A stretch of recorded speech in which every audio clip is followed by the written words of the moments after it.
Vote बँकेचं राजकारण आता उघडं पडतंय। मराठा आरक्षणावर शरद पवार आणि उद्धव ठाकरे सोयीस्कर मौन पाळून होते, मात्र मराठा समाजाने शरद पवार आणि उद्धव ठाकरेंना भेटून जाब विचारला। ओबीसीतून आरक्षणासाठी स्पष्ट भूमिका घ्या अशी आम्ही त्यांना मागणी केली। आज पवार साहेबांना लोकसेवेमध्ये मराठा समाजाची मतं पाहिजेत का? फक्त मराठा समाजाला त्या प्रश्नांची नेमकी उत्तरं मिळालीच नाहीत हा भाग अलहिदा।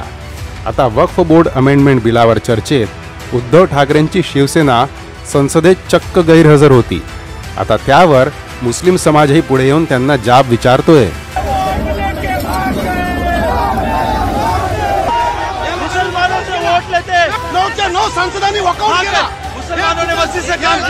वोट बँकेसाठी आंदोलन पेटवायला, मतं घ्यायला पुढे, मात्र मुद्दा धरून ठेवताना गैरहजर। वोट बँकेचं राजकारण आता महाराष्ट्रात चालणार नाही।